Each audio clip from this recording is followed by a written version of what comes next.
We've got some concerns, and the concern is the potential abuse of the cameras in large part. The ACLU absolutely supports making sure that we are preventing crime. Everybody wants to feel safe in Hawaii. I want to feel safe in Hawaii. I live and work here too. But I think the question is, what is the best way to do that while also protecting people's civil rights? And criminologists who've taken a look at surveillance cameras and other studies that have been done about this have shown that really surveillance cameras don't do a whole lot in terms of preventing crime. What does work in terms of preventing crime are things like more community policing. And so when you're taking a look at investing so many resources into putting 50 surveillance cameras, high definition, blanketed around Waikiki, I think one of the questions should be, is there a better way to keep people safe?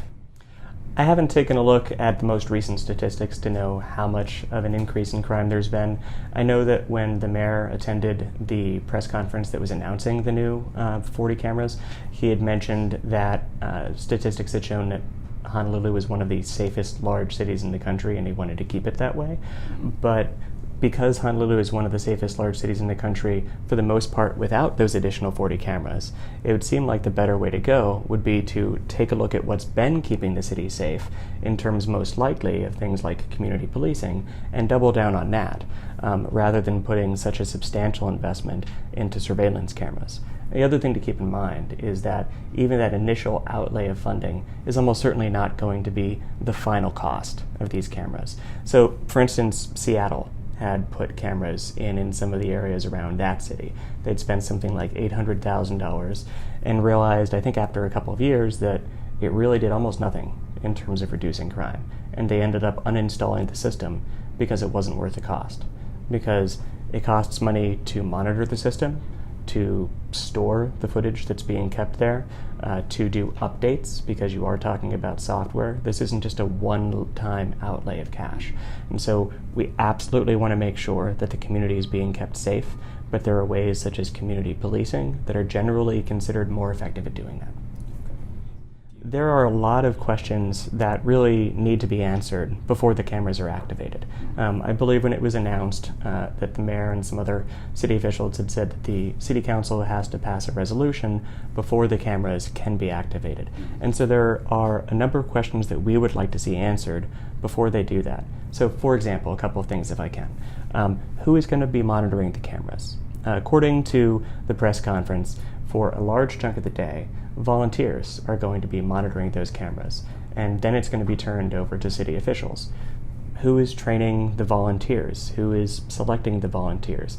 What kind of training are the volunteers getting in terms of making sure that they are respecting the privacy of people who are showing up on those cameras? Who's training the government officials who are going to be watching those cameras? How long is the footage going to be stored? How much of it is going to be stored? What procedures are being put in place to make sure that the footage isn't being hacked? And this is a real concern. Texas had something that had shown up in Wired magazine a while back, that there was an experiment showing how easy it was to hack government drones, spoofing GPS coordinates and sending them in a different direction. If you can hack a drone, you can hack a surveillance system. And who is going to be watching to make sure that that kind of thing doesn't happen? And in terms of making sure that these things aren't abused, again, it's a real concern, and just take a look at where it's happened in other places. London is probably the most heavily surveilled city in the world. It's blanketed in surveillance cameras. And a few years ago, I think this showed up in BBC News, there were a couple of government officials who ended up having to sign up on the sex offender registry there because they had used surveillance cameras to focus them on a woman's apartment. They focused the cameras inside an apartment and watched her with her boyfriend doing just her normal daily routines, and she had no idea that she was being surveilled. So when you think about 50 cameras throughout Waikiki, keep in mind it's not just shopping. People live there. Hawaii residents live there, and the people who are coming to visit stay in hotel rooms there. How do we know that those cameras aren't going to be used to be focused into people's apartment windows, to be focused into hotel windows? What policies and procedures are going to be put in place to prevent that? Who's going to be monitoring it to make sure that doesn't happen? As far as I know, we don't have any of the answers to these questions yet, and we need to before those cameras can be activated.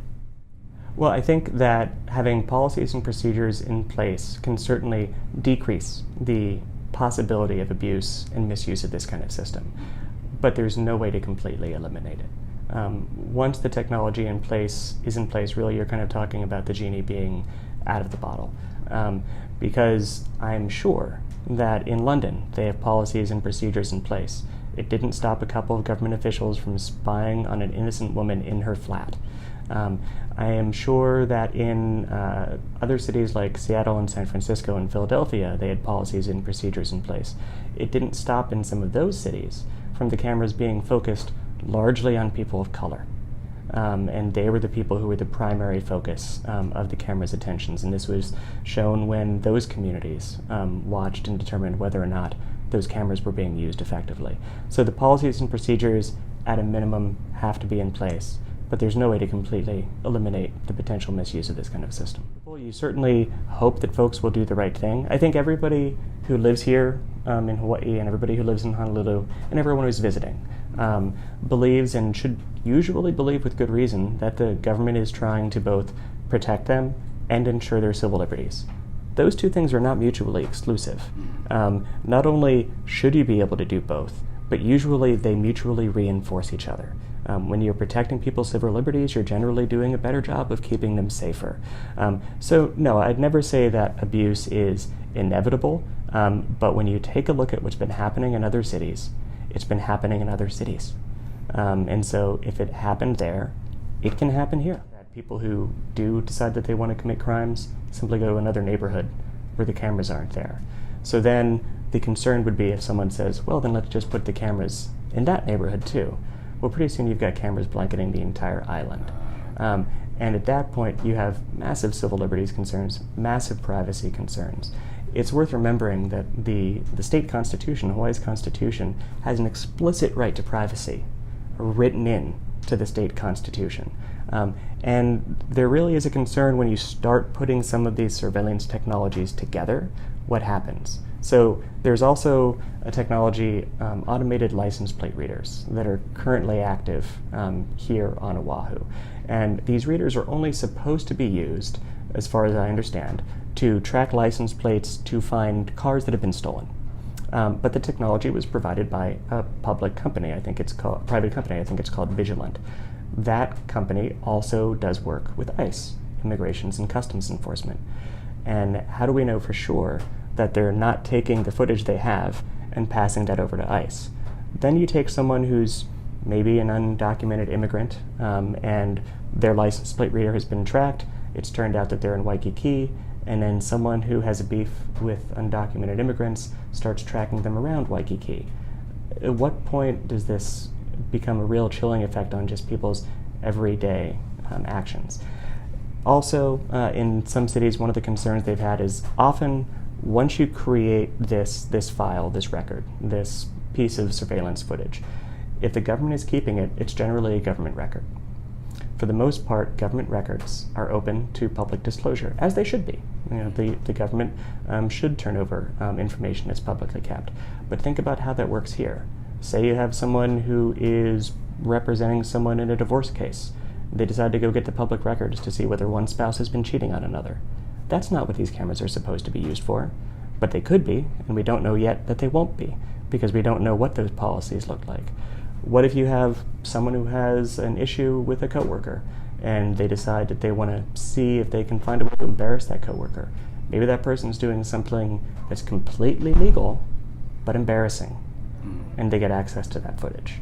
We just don't know right now that those things can't happen. Unless people happen to be watching a couple of the news reports about it, they might not know it. And there could be a lot of people visiting Waikiki, living in Waikiki, who even once these are up, don't know that they're there and don't know to complain.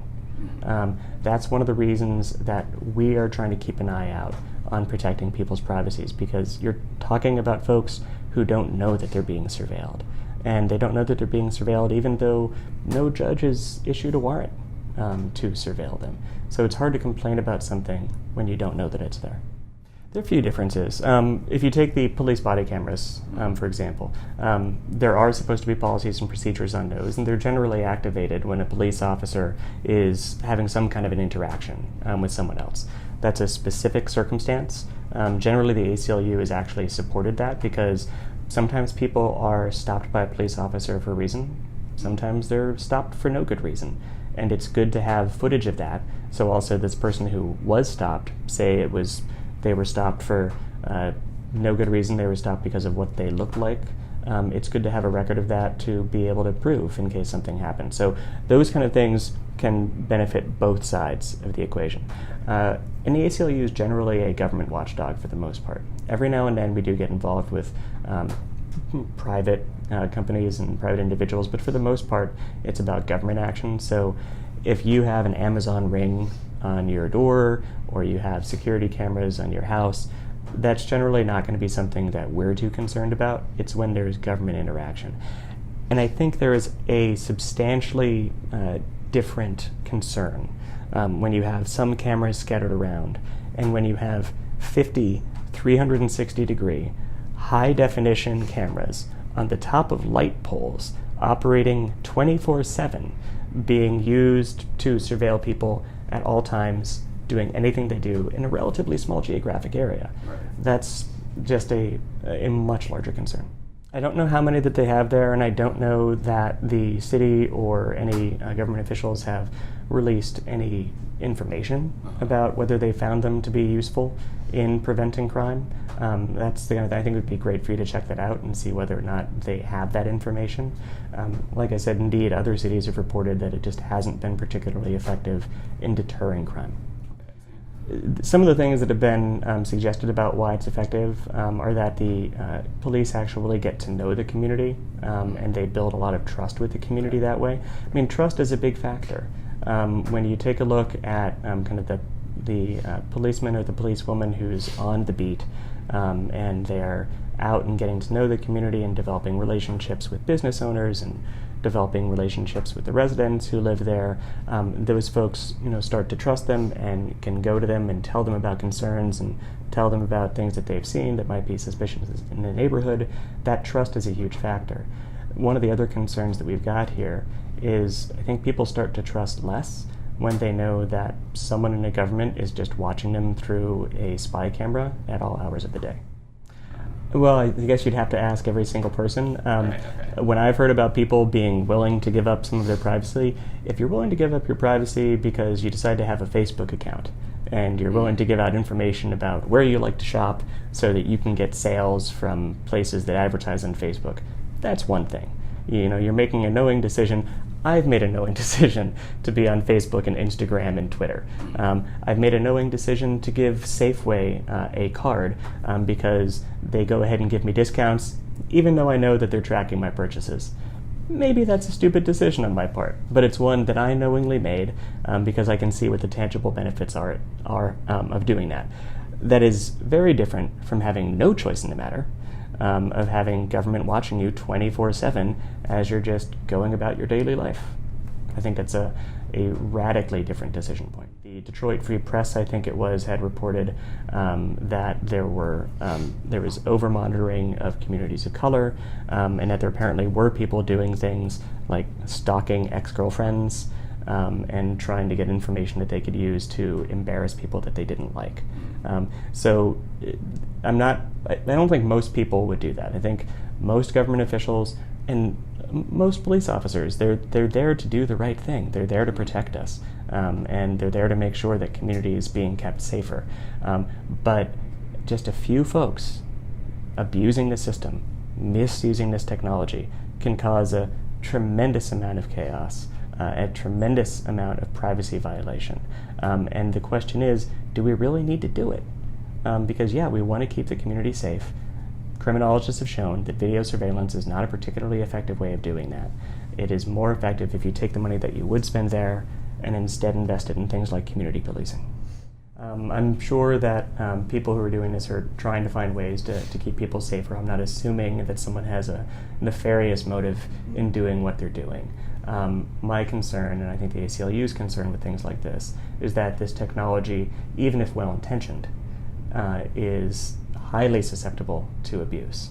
The one other thing I think I will just want to note is with respect to people who are houseless and the concern about them being a cause of an increase in crime.